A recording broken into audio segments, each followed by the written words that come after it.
แรงจากตุเจ้าวัดทุ่งปากเกร็ด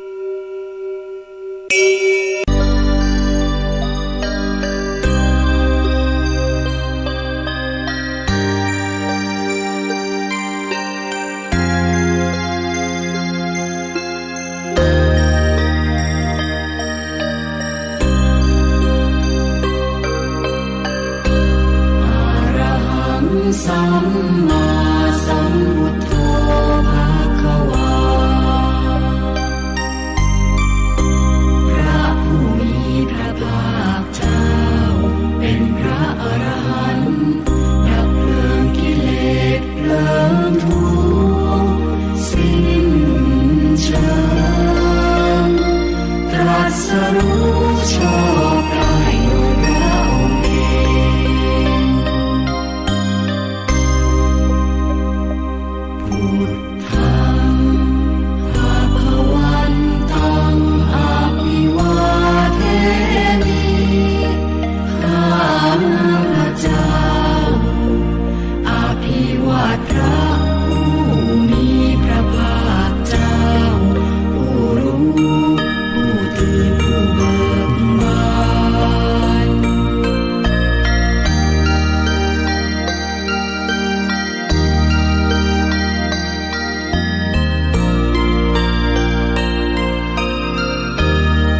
สวากขา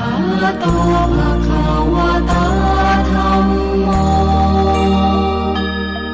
พระธรรมเป็นธรรมที่พระผู้มีพระภาคเจ้าตรัสไว้ดีแล้วธัมมังนามัสสามิข้าพระเจ้านมัสการพระธรรม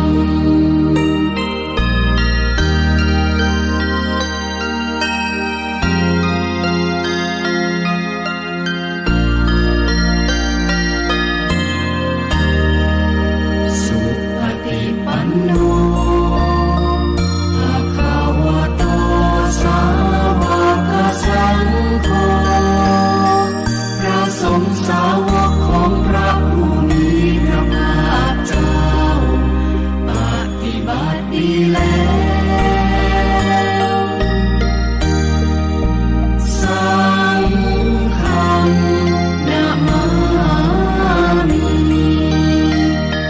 ข้าพระเจ้าน้อมน้อมพระสงฆ์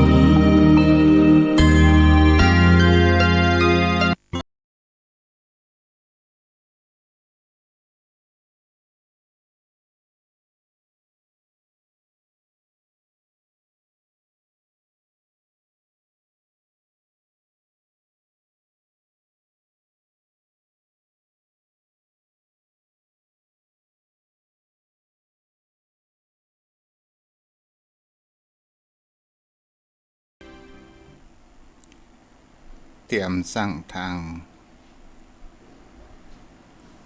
เตรียมสร้างทางชอบไว้หวังกุศลตัวสุขส่งสมผลเพิ่มให้ก่อนแต่มฤตยูพระเดชชีพเทียวนาตายภาคจากโลกได้สถิตดาวแดนเกษมขอยกมือ10 นิ้วกราบนอบน้อมวันตาอภิวาทน้อมระลึกถึง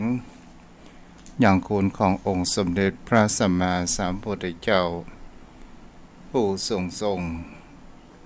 คนพระธรรมคำสอนของพระพุทธองค์คนพระสงฆ์สาวกของพระพุทธองค์รวมก่อให้เกิดเป็นพระรัตนตรัยที่เราเป็นที่พึ่งทางด้านจิตใจและเป็นที่กราบสักการะบูชามาจนทุกวันนี้ ขอน้อมถวายความเคารพนอบน้อมไว้สามายังครูบาอาจารย์พระเถรานุเถระพระภิกษุสงฆ์สามเณรที่เปิดรับฟังอยู่อย่างสถานีวิทยุ ห่งนี้และขอเจริญพรมาอย่างพ่อออกไม่ออกศรัทธาโยมพ่อโยมแม่พ่อมอนแม่มอนพ่ออุ้ยแม่ปุ้ยโยมพี่ป้านะอาโยมพ่อโยมแม่ท่านผู้ฟังผู้มีบุญทุกท่านที่ติดตามรับฟังธรรมะยามแลงทางสถานีวิทยุทั้งสองขึ้นแรกนั้นทาง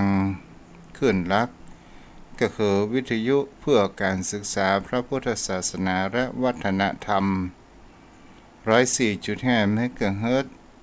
โดยความเมตตาธรรมของท่านอาจารย์พระครูสมุวิศวรวรกิจโจและแห่งขึ้นนั้นเป็นขึ้นสี่ข่าวชาวประชาผู้อำนวยการก็คือพระครูอภิวัตวัฒนาวิกรมที่ได้มีความเมตตาขอถวายความขอบคุณในความเมตตาธรรมท่านอาจารย์ทั้งสองรูปมาณโอกาสนี้โดยมีจิตใจอันมุ่งส่งเสริมพระพุทธศาสนามีจิตใจเพื่อมีการเผยแพร่รับธรรมคำสอนของพระพุทธองค์ศรัทธาญาติโยมทั้งหลายวันนี้ก็คงจะมีการลิ้นวันสักเล็กสักน้อยเนาะ เมื่อตะคืนนี้ก็มีการถ่ายทอดก็ได้พบปะกับศรัทธาญาติโยมวันนี้ตามแผนรายการอูกันจ๋าออกรายการวิทยุวันนี้ใกล้กันใกล้งานส่งน้ำองค์พระธาตุเจดีย์ของวัดทุ่งประเก็ตศรัทธาญาติโยมทั้งหลายกับลูกพระลูกเนนก็ได้เตรียมการเตรียมงานกันก็มีความสุขตรงนั้นหน่อยประหายพอดีแต่ตัวของอาตมานั้นเมื่อถึงเวลาก็จะต้องมาอยู่กับโยมพ่อโยมแม่เป็นคู่เคียงข้างเป็นคู่จ๋ากับโยมพ่อโยมแม่เพื่อนำธรรมะกติธรรมก่อนที่พระอาทิตย์จะอัสดงคตและรับขอบฟ้าไปโยมพ่อโยมแม่วันเวลานั้นผ่านไปโยมพ่อโยมแม่ท่านได้จะเป็นเจ้าภาพสังฆทานยอดไตรทานถวายพระสงฆ์องค์ข้าเจ้าน้ำดื่มลงทานอะไรอย่างก็ตามก็แจ้งมาได้เด้อตอนนี้ก็ใกล้กันใกล้งานหลายสิ่งหลายอย่างบางสิ่งบางอย่างมันคนเฮาก็บางคราวมันก็กึดอะไรอย่างก็บ่ทันเนาะเอาละโยมพ่อโยมแม่ก่อนที่เราจะเข้าสู่เรื่องในวันนี้ตามสไตล์ของทุกเจ้าก็คือชอบเอาเรื่องเล่าจะเป็นเรื่องชาดกจะเป็นเรื่องครั้งพุทธกาลจะเป็นเรื่องปัจจุบันมาไม่จ่าให้โยมพ่อโยมแม่นั้นได้รับฟังกันศรัทธาญาติโยมวันนี้ตัวเจ้าก็จะต้นเหตุแห่งคำว่าปอดใจที่เพิ่นเขาว่าบวช6 เตื้อเนาะแล้วมันมีเหตุการณ์นั้นมันมีอย่างใดในอดีตนั้นมาก่อนศรัทธาญาติโยมทั้งหลายถ้าเฮาไปมาแล้วชีวิตของบุคคลเฮานี้บางครั้งบางคราวเป็นสิ่งที่เราจะหันกันได้ว่าเมื่อเรามีอายุมีพรรษานั้นเริ่มแก่ขึ้นก็เริ่มมีแห่งเขาว่าบางครั้งบางคราวที่สิ่งที่เราอยู่จำเจมันก็เกิดมีความเบื่อหน่ายในในร่างกายสังขารของผู้คนเฮานั่นเองเพราะว่าความเบื่อหน่ายนั้นมันเกิดจากขึ้นกันที่ว่าบางสิ่งบางอย่างเฮาหันแล้ว เราเริ่มจะมีความปรงเราจะเริ่มมีความสังเวชนั้นเกิดขึ้นอย่างกับในเรื่องนี้ก็คือเป็นเรื่องของพระเถระชื่อว่าจิตตหัตถะศรัทธาญาติโยมทั้งหลายพระเถระรูปนี้เป็นอยู่ในยุคของพระพุทธองค์ศรัทธาญาติโยมทั้งหลายเมื่อก่อนที่จะเป็นพระนั้นก็เป็นคฤหัสถ์ชาวบ้านนายจิตตะนี้เป็นผู้ที่ว่ามีการเลี้ยงโคหรือฮ้องกันว่านายโคบาลผู้รักษาโคได้มีชีวิตในการเลี้ยงงัวอยู่ตามป่าชายป่าต่างๆดอกไม้อยู่วันหนึ่งศรัทธาญาติโยมทั้งหลายนายจิตตาคนนี้ก็คือเป็นคนที่หันแล้วว่างัวตัวเองนั้นในฝูงนั้นหายไปตัวหนึ่งพัดลงในป่าใหญ่แกก็ได้ไล่เสาะหาจนหมดเวลาใกล้เที่ยงศรัทธาญาติโยมทั้งหลายนายจิตตานี้ก็เป็นคนที่ว่ามีความหิวกระหายเกิดขึ้นคนเฮาทุกคนก็จะต้องมีการยังชีพด้วยคำว่าอาหารการกินและน้ำดื่มศรัทธาญาติโยมทั้งหลายเมื่อมันอยู่ชายป่ามันอยู่ใกล้วัดก็เลยมีความคิดตัวว่าตอนนี้ก็หมดเวลาที่พระสงฆ์องค์ข้าเจ้าฉันเจ้าอันยังเสร็จเรียบร้อยก็เลยเข้าไปหาบังเอิญนั้นโภชนะอาหารที่พระสงฆ์องค์ข้าเจ้ามีศรัทธาญาติโยมมาทำบุญถวายมันเหลือในการฉันของพระสงฆ์องค์ข้าเจ้าแล้วนายจิตตะนี่ก็ไปไหว้ศาลยังทูตเจ้าแล้วก็ถามว่าข้าแต่พระมหาเถระอาหารการกินอันเป็นเดนผมพ่อมีก่อผมมาสหางวงวอกับปะข้าวก็ยากหมู่พระเหล่านั้นก็หาในจิตตะเลยมีแห่งเขาว่ามีความสงสารก็ได้เอาโภชนะอาหารด้วยความเมตตาคือในนั้นได้กินในจิตตานั้นได้กินแต่ความคิดของนายจิตตานั้นเป็นบุคคลที่มีความคิดว่าโอ้ทุเจ้าอยู่วัดจุบาฉันโภชนะอาหารอิ่มหนีพีมันอ้วนท้วมสมบูรณ์เฮาเป็นเจ้าบ้านเฮาเสาะหากินทั้งเจ้าทั้งแหล่งก็ยังมีความกระหิวกระหายอยู่แม่ปาสามารถที่จะเลี้ยงร่างกายอ้วนดีพีมันอย่างกับพระสงฆ์องค์ข้าเจ้านี้ก็คือในความคิดของนายจิตตะศรัทธาญาติโยมทั้งหลายก็เลยมีความคิดว่าเฮาจะสละแห่งความเป็นคฤหัสถ์มาบวชเป็นทุเจ้าและอาหารการกินนั้นมันดีศรัทธาญาติโยมทั้งหลายประการเช่นนั้นก็ได้ไปขอพระเถระที่เป็นเจ้าอาวาสขออนุญาตขอบวชเป็นบรรพชิตเมื่อเหตุการณ์ประการเช่นนั้นพระเถระก็ได้อนุญาตผู้นายจิตตะนั้นบวชเวลาผ่านไปศรัทธาญาติโยมทั้งหลาย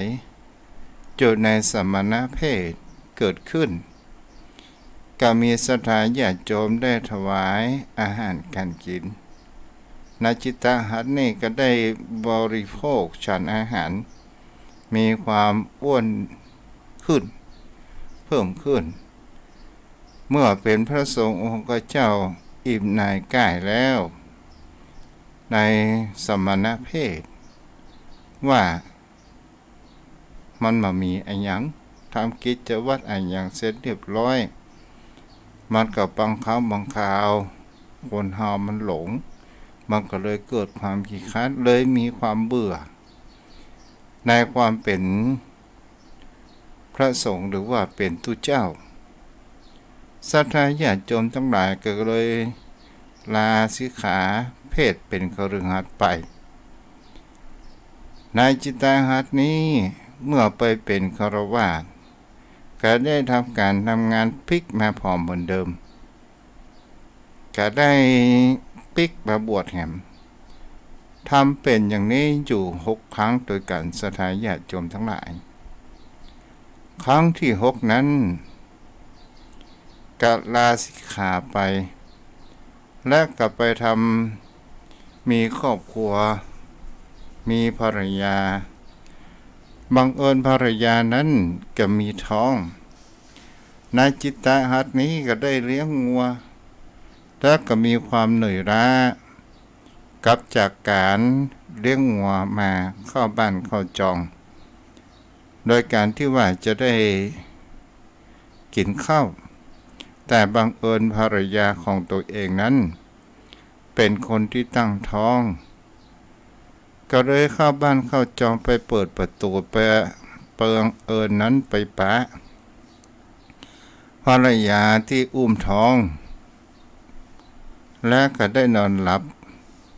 มีอาการโกรนหรือว่าขนน้ำลายไหลย้อยยืดเกิดขึ้นเมื่อนายจิตตาหัตถ์นี้หันแล้วก็เหมือนกับซากศพพ่อเมียของตัวเองเหมือนซากศพและแกก็เลยเกิดแห่งความคิดความเบื่อหน่ายในการครองเพศเป็นคฤหัสถ์ชาวบ้านแต่มีอุปนิสัยบวชแล้วบวชเล่าจนเจ้าอาวาสบ่ฮู้จะว่าอย่างใดบังเอิญก็มีหันเปิ้นของว่าผ้าเหลืองที่เคยบวชมาเอาไว้อยู่ที่บ้านก็เลยเอาผ้าเหลืองนั้นมัดเอวบังเอิญไปไกลหน้าบ้านของแม่เมียหรือว่าแม่ยายศรัทธาญาติโยมทั้งหลายการนี้แม่ยายก็หันว่านายจิตตาคงจะไปบวชแห่งแล้วแม่ยายของตัวเองก็ไปปลุกลูกของตัวเองนั้นเกิดขึ้นโดยการเขย่านางก็ได้ตื่นฟื้นขึ้นมาก็ได้อู้ว่าจะเป็นอย่างนี้ดูนอนรับขนพืชเสียงโกนเถียพูดละผัวมึงเอาผ้าเหลืองไปวัดให้อย่าไปบวชทำแล้วแล้วภรรยาของนายจิตตาหัตถ์นี้ปกงกขึ้นมาไอ้ไปบวชแหมแล้วค่ะเรื่องที่บัดใดแม่ไปมาบอกอย่างแหมการเดือขอก็จะซิกมาเหมือนเดิมนะศรัทธาญาติโยมทั้งหลาย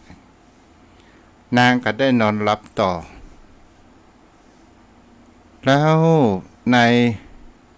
จิตตาหัตถ์นี้ก็เป็นบุคคลได้ไปขอเจ้าอาวาสว่าจะเอาอย่างใดดีกับตัวเก่านะฮะเขาอุบาสกคนนี้ปวดซึกตึง6 เตื้อจะบวชแล้วในจิตตาหัตถ์นี้ก็มีความรวบเร้าผมขอเถอะตอนนี้ผมหันแล้วผมหันแห่งความเปลี่ยนแปลงของสังขารร่างกายสังขารของผู้คนเฮาผมเกิดมีความเบื่อหน่ายต่างๆขอบวชให้ผมแต่ก็ลบเล้าเจ้าบาทก็โดนแรงตื้อนั้นมาได้ก็เลยจำยอมว่าบวชศรัทธาญาติโยมทั้งหลายกลายเป็นพระจิตตาหัตถ์ผู้ได้ ครองเพศเขาก็รอเวลาว่าโอ้บัดนี้ออกพรรษาแล้วบัดสิกรกาวันนี้เป็นวันที่พร้อมที่จะศึกนะกูเตือกหันวันออกพรรษานี้จะศึกศรัทธาญาติโยมทั้งหลายแต่พระเถระเหล่านั้นบอกฮู้ว่าเป็นพระอรหันต์ก็เลยเป็นสิ่งที่จะหันได้ว่าพระเหล่านั้นก็บอกว่าจิตตหัตถ์นี้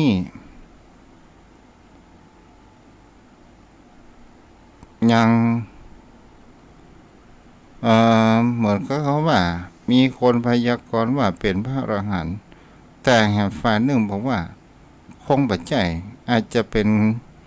พระธรรมดายังบ่เป็นพระอริยบุคคลเตื้อก็ได้นำข่าวนี้ไปทูลกับพระพุทธองค์ขอบอกว่าจิตตหัตถเถระนั้นเป็นผู้เกิดความเบื่อหน่ายอย่างแท้จริงมีจิตใจเลื่อมใสในพระรัตนตรัยและก็ได้บรรลุเป็นพระอริยบุคคลโอ้พระเถระเหล่านั้นก็มีความตกใจเกิดขึ้นสิ่งเหล่านี้ศรัทธาญาติโยมทั้งหลายมันจะมีแห่งคำว่าหันสัจธรรมบางสิ่งบางอย่างผู้คนเหล่านั้นเกิดมีความคิดความหลงไหลอย่างในตอนแรกนั้นในพระจิตตหัตถเถระพระเถระรูปนี้เนี่ยเขาเป็นของเพศเป็นศรัทธาชาวบ้านก็มีความคิดว่าบางบวชเป็นทุกเจ้าสุขสบายดีพ่ออยู่เมื่อไปความเป็นทุกเจ้านี่มันก็มีความทุกข์อยู่มากมายถึงว่ามันสุขทางกายถ้ามหูตันเร่เรียมของกิเลสต่างๆมันก็มีความทุกข์ทางใจเช่นเดียวกันก็เลยมีความคิดอยากจะเป็นเพศแห่งศรัทธาชาวบ้านเพศคฤหัสถ์วกไปวนมาอย่างนี้กลายเป็นชาวบ้านกับพลิกมาบวชกลายบวชกับปิกเป็นชาวบ้านแต่ครั้งสุดท้ายนี่ก็คงจะหันแห่งเขาว่าความเบื่อหน่ายหันว่าสังขารของผู้คนเหล่านั้นมันมีความเที่ยงแท้และแน่นอนหันแล้วว่าสังขารนี้ตกอยู่ในกฎของพระไตรลักษณ์ทั้งหมดทั้งสิ้นก็เลยเกิดความเบื่อหน่ายนี่แหละศรัทธาญาติโยมทั้งหลายเป็นสิ่งที่ผู้คนเหล่านั้นบางสิ่งบางอย่างกว่าเขาจะหันสัจธรรมความแท้จริงมันก็จะต้องใช้เวลาพอสมควรศรัทธาญาติโยมทั้งหลายในวันนี้ก็ขออนุโมทนาบุญกินบุญทานที่โยมพ่อโยมแม่ได้ร่วมเป็นเจ้าภาพในการถวายยอดสังฆทานถวายพระสงฆ์องค์เจ้ามีทางแม่นวลยอดคำปันเนาะได้รับเป็นเจ้าภาพทำบุญแหม500 บาทและก็มีทางโยมอานงยอดประทม 2,000 บาทก็ขออนุโมทนาบุญตัวเด้ออันนี้ที่มาเพิ่มเติมเนาะส่วนโยมพ่อโยมแม่ท่านใดที่ทุกเจ้าได้ประกาศรายชื่อก็ขออภัยไว้ตัวถ้าเราจะอู้รายชื่อไปอนุโมทนาก็กลัวเวลามันจะปักปุ้มก็เลยบอกย่อๆไปศรัทธาญาติโยมทั้งหลายยอดไตรยทานยังขาดพระสงฆ์องค์เจ้าอยู่แห่ม15 รูปถ้าไผอยากจะให้เจ้าหอมอยากจะร่วมทำบุญในครั้งนี้ตัววัดเปิ่งวัดเปิ่งบ้านเปิ่งวัดดูเจ้าเปิ่งอาศัยศรัทธาญาติโยมเนาะโยมพ่อโยมแม่มันครั้งก็มีข่าวงานบุญโยมพ่อโยมแม่วันนี้มาอู้ถึงธรรมะ ที่ผู้คนเหล่านั้นควรที่จะมีความเข้าใจเกี่ยวกับแห่งคำว่าสาเหตุของผู้คนเฮาที่มันมีการเจ็บป่วยแล้วก็ทำไมเพิ่นเฮาว่าอายุไขศรัทธาญาติโยมทั้งหลายวันนี้เราจะมาอู้เรื่องแห่งคำว่าอายุไขอายุไขก็คือกำหนดวันตายหรือว่าวันสิ้นอายุของสัตว์และผู้คนต่างๆที่มีอายุไขในของตัวเองมีความแตกต่างกันไปบางคนนั้นตายตั้งแต่ยังบ่เกิดบางคนก็ตายในท้องแม่บางคนเกิดมาแล้วก็ตายบางคนก็ตายในวัยละอ่อนบางคนก็ว่าตายในวัยหนุ่มกลางคนหรือตายในวัยชราและบางคนนั้นก็หมดอายุไขไปตามเวลาของสภาพจริงสิ่งเหล่านี้แหละโยมพ่อโยมแม่เป็นสิ่งที่มีความแตกต่างแห่งความเป็นโลกมนุษย์ของผู้คนเฮาทำไมถึงเกิดแห่งความแตกต่างทำไมเฮาต้องมีแห่งคำว่าตายเพราะว่ามีคำว่าเกิดและเป็นสิ่งอันอย่างที่ทำให้คนเฮานั้นอายุยืนและอายุสั้นถ้าเฮาอู้ไปแล้วตอนที่พระพุทธองค์เป็นพระโพธิสัตว์มาตรัสรู้เป็น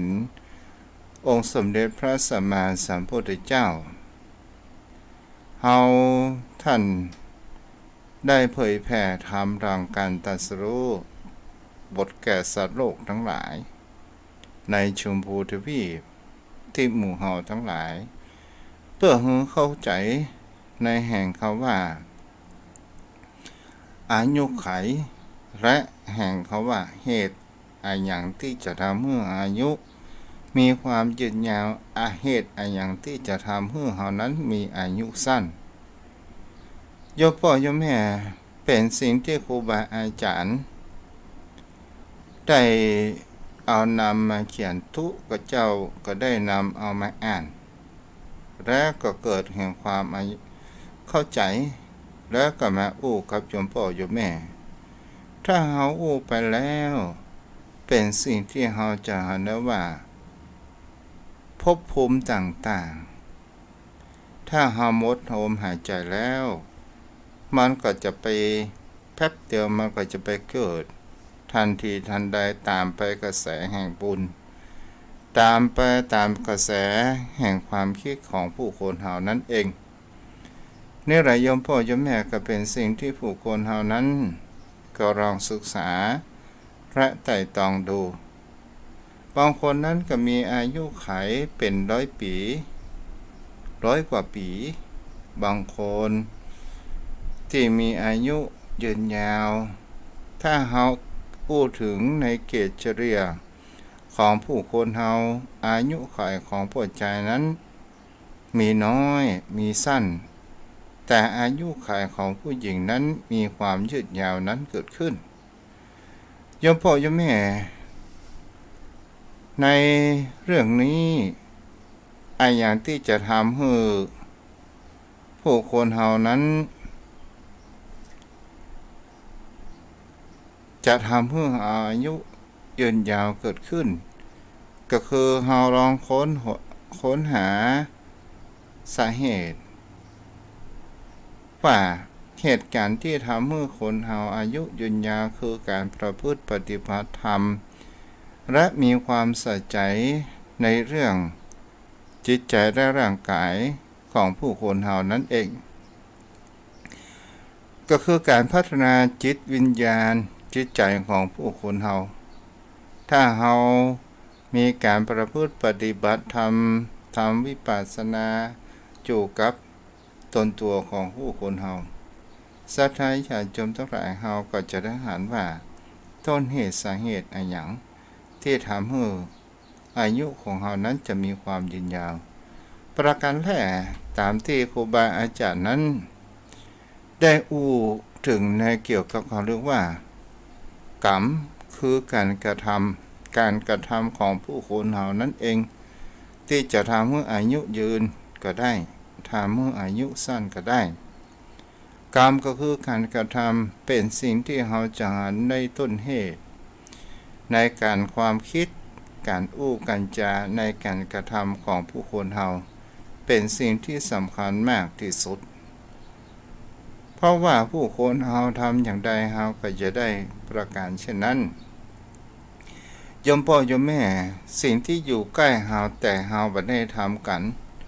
นั่นก็คือคำว่าศีลธรรมเป็นจศีลก็คือศีล5ยมพ่อยมแม่ประการแรกเฮาจะเห็นได้ว่าผู้คนเฮายั้งชีพโดยการที่ว่าบางครั้งบางคราวเฮาได้มีการเบียดเบียนยังสัตว์อื่นเพื่อรอเลี้ยงร่างกายของคนเฮาจะได้เจตนาหรือบ่เจตนาอย่างใดก็ตามจอมพ่อยมแม่ถ้าเฮาไปแล้วก็เป็นสิ่งที่เฮาจะได้ว่าต้นเหตุสาเหตุแห่งความเจ็บป่วยต่างๆนานาก็คือการที่เฮาเบียดเบียน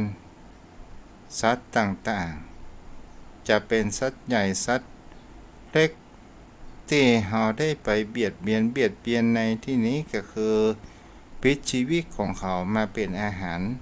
ของเฮานั่นเองศรัทธาญาติโยมทั้งหลายถ้าเฮาทำครั้ง2 ครั้งคงจะมามีอะไรอย่างแต่ถ้าเฮาทำไปโดยการที่ว่าเฮามีเจตนามีความแรงกล้าในการที่เฮากระทำในสิ่งนั้น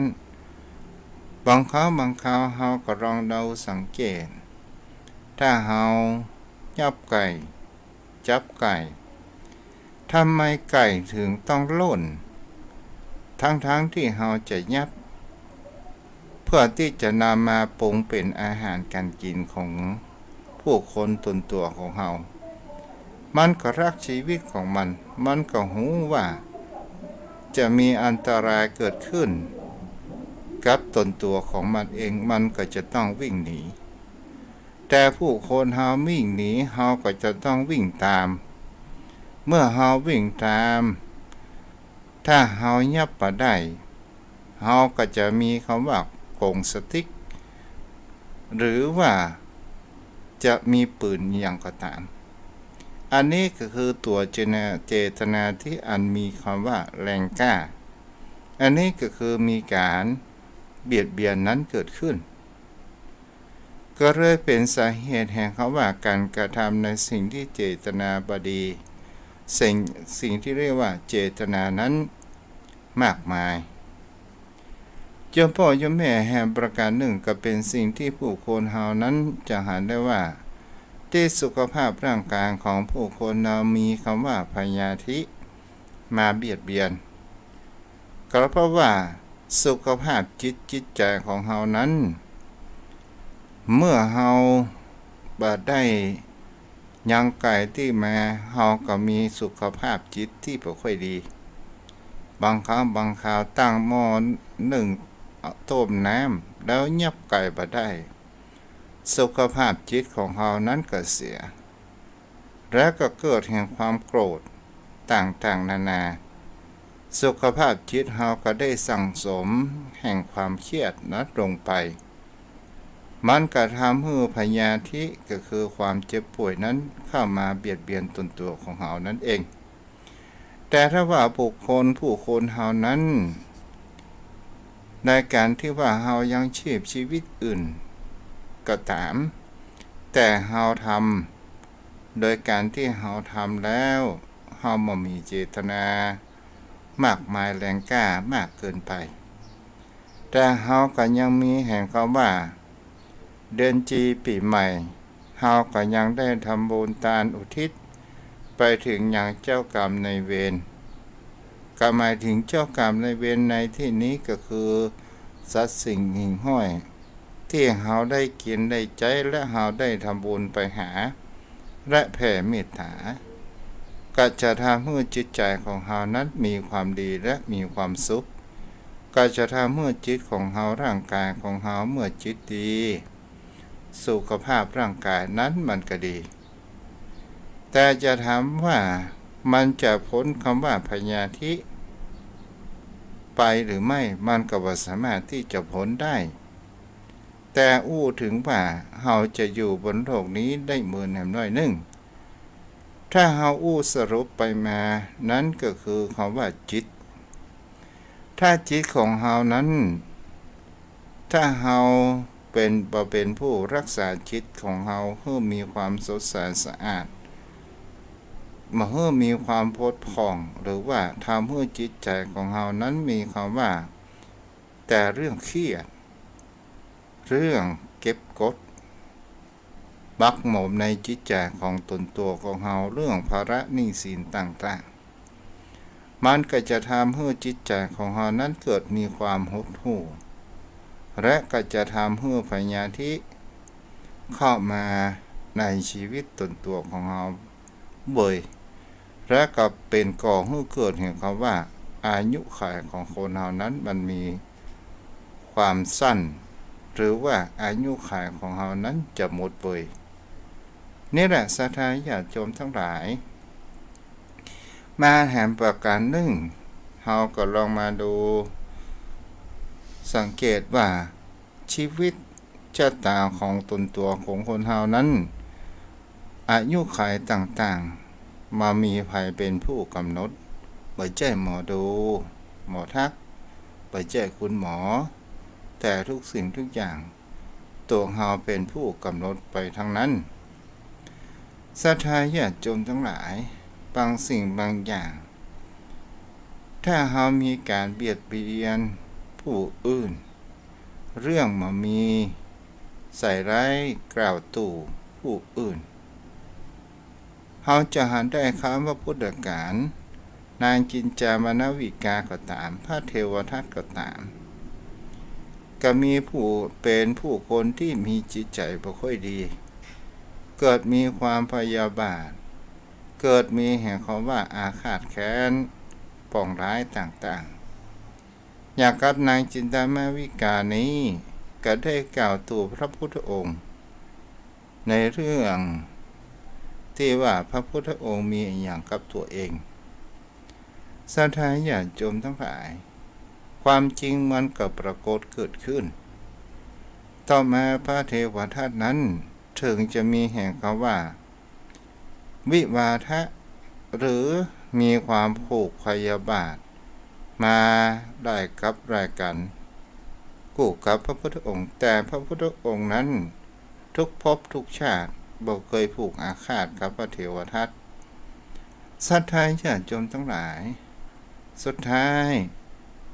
พระเทวทัตก็ต้องทนธรณีสูบไปเพราะว่าจิตใจเป็นคนที่บดีนางจินตามวิกาก็เช่นเดียวกันเป็นคนจิตใจที่บดีตลอดจนถึงศรัทธาญาติโยมพ่อโยมแม่เฮาก็ถามถ้าว่าจิตใจของเฮามีความเบียดเบียนพระหันพระสงฆ์องค์เจ้าจากจะปกครองพระสงฆ์องค์เจ้าในวัดในวาในการที่ได้รับหน้าที่เป็นวายาวัจกรบางคนก็ว่าแก่วัดว่าเป็นใหญ่ในวัดแท้ที่จริงแล้ววายาวัจกรเจ้าอาวาสเป็นผู้แต่งตั้งเพื่อที่จะรับใจแทนตนตัวของพระสงฆ์องค์เจ้าเวลาไปในแห่งคำว่าราชการติดต่อต่างๆนานาแต่บางคนเท่านั้นมีความเข้าใจผิดว่าเป็นใหญ่ในแก่วัดมาปกครองบังคับบางคราวก็มีความผิดเถียงมีการปองร้ายต่อพระสงฆ์องค์เจ้าเพิ่นประพฤติปฏิบัติดีหานว่าผู้คนทั้งหลายมีความเริ่มใสศรัทธามามากมายแต่ตัวเองบ่ได้ประโยชน์ศรัทธาญาติโยมทั้งหลายก็เลยเกิดแห่งความคิดว่าผู้คนเหล่านี้มันมาจากไหน และทำไมเฮาอยู่ใกล้ถึงบ่เป็นคนสำคัญมันก็เลยเกิดแห่งคำว่าตัวกูของกูก็คืออัตตาแล้วก็เป็นสิ่งที่ผู้คนเหล่านั้นมองลงไปเห็นว่าเมื่อเกิดความน้อยเนื้อจำตามใจก็เลยที่จะหาเรื่องหาราวใส่พระสงฆ์องค์เจ้ารูปนั้นพระเถระรูปนั้นเรื่องบ่มีแปลงใส่เรื่องบ่ใหญ่แปลงเอาศรัทธาญาติโยมทั้งหลายจิตอาฆาตจิตพยาบาทเป็นจิตที่มีความหดหู่เป็นจิตที่มันมีความผ่องใสจิตเมตตาก็คือจิตพรหมวิหารทั้งสี่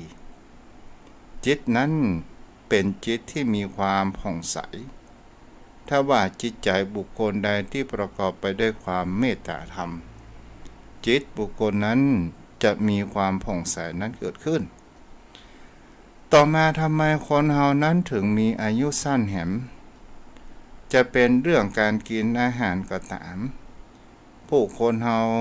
ได้ดื่มสุราเมลัยมีคำว่ารักษาสัจจะบ่รักผัวเดียวเมียเดียวคบจู้ชูชายหมู่นี้แหละเป็นต้นสาเหตุแห่งคำว่าทำให้คนเฮานั้นมีอายุสั้นและการมาแห่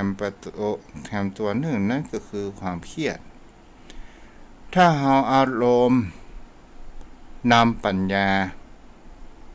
ศรัทธาญาติโยมทั้งหลายเฮาจะประพบแสงสว่างใดๆทั้งสิ้นแต่ถ้าว่าเฮาเอาปัญญานำอารมณ์ก็คือเฮามีสตินั่นเองและเฮาก็จะหันได้เรียม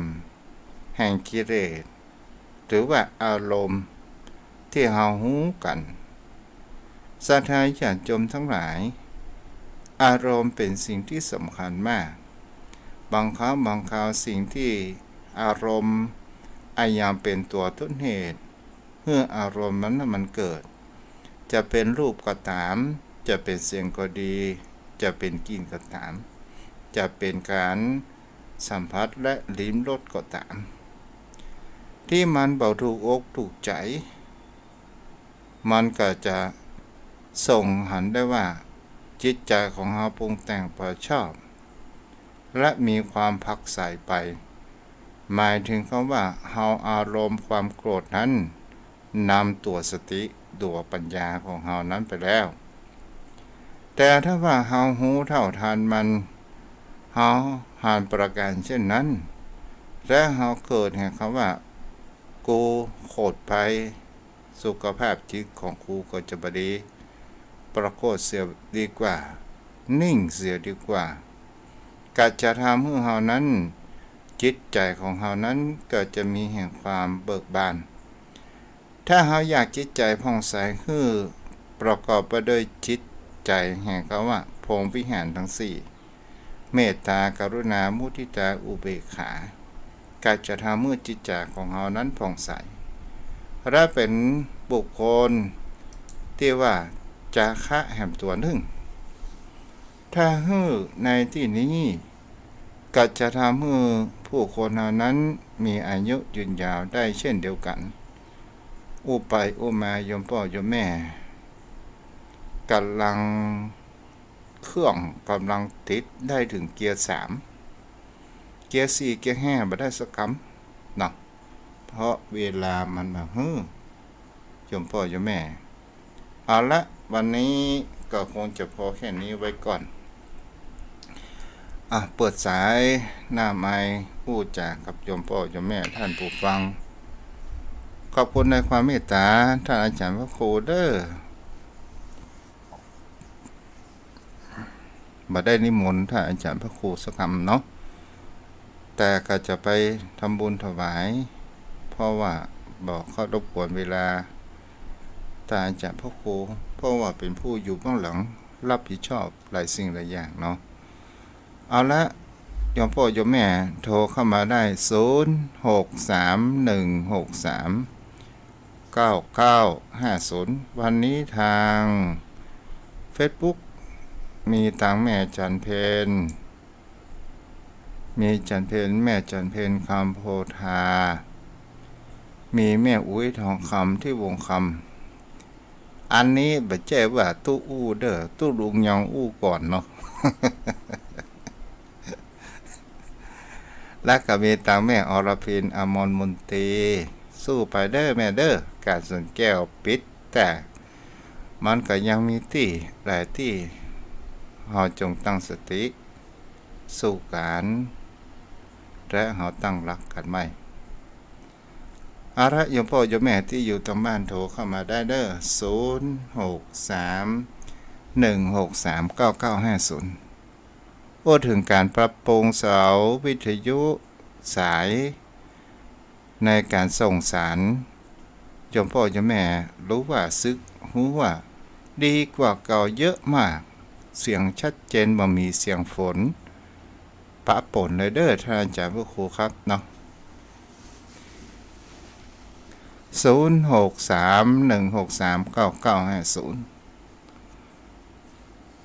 063-163-9950แล้วขึ้นสีขาว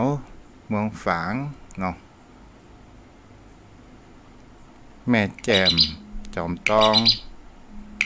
เจริญพรแม่เต็มอุโมงค์ นมัสการเจ้าโอ้หลายวันแล้วได้ยินเสียงท่านแมลงนี่ลูกสวนมาเปิดท่านฟังแปลว่าเจ้าท่านออกพอดีแต่ท่านวัดท่านมีไก่เนาะแม่ก็ได้หอมจ้ะเป็นยังแม่ถ้าแม่จะท้องก็โอนแม่ก็ได้รู้ไหมกะปล่อยนี่ก่อนถามเราอ่อนก่อนเนาะจะตามกำลังเขาได้แม่เด้อเจ้าโมทนาตัวเองเจ้าอนุโมทนาบุญอันเดียเนอเจ้าอ้าวโทรเข้ามาได้063-163-9950 063-163-9950รับต้องฝังได้ยินส่งสัญญาณมาตัวเนาะเจริญพรแม่คำนวณพี่น้องเจ้าโอ้กลับวันซาเจ้าแม่โอ้เหมือนหลานนักแกเนาะมันได้ยินเสียงท่านน่ะแล้วเสียงชัดเจนดีกว่าแม่ทางบ้านเจ้าแม่ฟังที่ Facebook นี่กันนั่นเดี๋ยวฟังวิทยุได้บ้านนี่นะอ๋อจ้ะต้องวิทยุต้องพันเมื่อคืนเจ้าเมื่อคืนนี่ไม่ได้ออกก็แล้วมานี่คืนวันพุธแต่คืนมีรายการถ่ายทอดเนาะน่ะหันเป็นถ่ายทอดก็จะบ่มีกันเนาะจ้ะเจ้าสเตียนดีเจ้าโอ้เจ้าดีอกดีใจจะได้ยินเสียงจ้าดีแล้วแม่เด้อเจ้ากับไว้สาเจ้าอ้าวโทรเข้ามาได้เด้อ063-163-9950เจริญพรกับไว้สาเจ้าอาจารย์ยังไม่ถงจากวันโฮกันโอ้บ้านห้องเนาะแม่ฟังโดยรอเนาะเจ้าก็18.75ว่าถ้วยตองซักเจ้าแม่นนะเจ้าชัดเจนดีเจ้าท่านอยู่วัดที่ไหนก็วัดทุ่งปักเกร็ดตำบลหนองหานอำเภอสันทรายจังหวัดเชียงใหม่เชียงใหม่แถวหน้าหมอแม่โจ้เนาะจ้าก็หาได้ยินเป็นครั้งแรกได้เจ้าแล้วฟังแล้วเป็นได้พ่อเข้าใจง่ายกว่าไหมเข้าใจดีเจ้าเข้าใจก่อนถ้าที่ฟังตุลุงนั่นนะคะจบก็ตึงจะปิดเจ้าเพื่อกำลังใจนะเจ้ากับว่าเจ้าแม่อย่างเขาเนี่ยยังไม่ใส่ทองเจ้าแม่ใส่ทอง196เหมือนก็ได้ยินกับแม่กำเลยเจ้าแม่จังอ่านนั้นนะคะกำบุญนะคะทำบุญกันไว้เจ้านะก่อนอนุญาตทำบุญกันไว้เจ้ามันตึงเสียหายจะได้สบายรุ่งเรืองไปหน้าทำบุญกันเจ้าหมู่เจ้าข้าพัฒนาเอาเท่งกัดมาได้ขัดโซนมาได้ตะคัดเงินทองสีทรัพย์จงมีทำบุญกันไว้มาได้มองสีสุขสบายดีจ้านี่ละชาติหน้าเจ้าสาธุเจ้าแม่จำได้เอกลักษณ์ของเพิ่นอ่านก่อนเนาะใครจะโทรมา063-163-9950พ่อนานสัญญาณให้ไปอยู่ก้าวันนี้063-163-9950 ม่อุ้ยทองคำที่วงคำล่ะ เจ้า แม่อุ้ยบัวบุญเนาะ เจริญพร เดี๋ยวพ่อพูดโทรศัพท์ไปเดี๋ยวลูกเนอะ เออ ครับ ขอกลับแต่ใจไว้จ่านะครับท่านพระคุณเจ้า จ้ะ ได้ฟังอยู่ครับก็ฟังญาติธรรมโดย เจ้า ก็ฟังว่าญาติธรรมใหม่เปิ่นสนทนาทำกับท่านเจ้าก็เลยฟังเปิ่นในโอกาสเปิ่นและติดตามท่านเจ้าตลอดครับในช่วงไม่ค่ำไม่แรงนะลูกคือเต้าแม่บ้านเขาได้ฟังน้ำฟังธรรมโดยได้มีจิตใจชดชื่นเบิกบานด้วยนะธรรมคำสอนท่านเจ้า ชัดเจนดีกว่าเก่าก็พะ โอ้ นั้น ท่านพระคุณเจ้าบ่มีเสียงอะบ่มีเสียงโกนเสียงอย่างโอ้เปิงเปิ้นว่าของใหม่มันจึงเจ๋งจึงดังแต่เนาะ มันดัง ชัดเจนครับ ซิ่งๆเนาะ โอ้ โอ้เสียงชัดเจนมันบ่มีบ่มีเสียงคนเสียงหยังฟังสบายว่าโอ้เปิ้นปรับปรุงได้ชัดเจนดีเนาะ จ้าทีแล้ว ครับผมครับอันงานท่านเจ้าก็ใกล้เข้ามาแล้วเนาะ เรา ใกล้ ก็ เข้า เข้า มา มา อีก แล้ว ลูกล่าขัวหอม ลูกล่าขัวหอมท่านพระคุณเจ้า มันหอม ส่ง หลาย น้ำ ที่ พระ นะค ธา รับ ตุกับส่งน้ำพระธาตุใครจะสุดที่วัดท่านเจ้าละเดือนเก้าจะดับแล้วครับ จ้าจ้า เนาะมันใกล้เข้าภาษาแล้วท่านเจ้าเนาะ ก็เข้าภาษาข้าง โอ้ก็ใครไปละอ่อนเขาว่ามันเขาไปได้การแล้วขี่รถคนเดียวก็บ่ได้รถเก่งรถปิกอัพก็ขี่บ่ได้หามีมันตังหูตาก็บ่ค่อยดีละรถเครื่องก็ขี่บ่ค่อยได้ยังไม่ได้หอมไปนะท่านพระคุณเจ้าเนาะ คนรักษาเด้อ ครับ ขนาดเด้อ ครับผมกราบไหว้สาครับท่านเจ้าครับ จ้ะเอาละสถาโยมพ่อโยมแม่ก็คงจะหมดเวลาแล้วเนาะเนี่ยพูดของว่าเวลาอันมีความสุขมันแสนสั้นเนาะเวลามีความทุกข์มันนี่อย่างมายืนยาวมากเกินไป วันนี้ก็ไว้เพียงเท่าอี้เด้อขอบุญกินบุญทานรักษา อายุวันโน สุขังพระลัง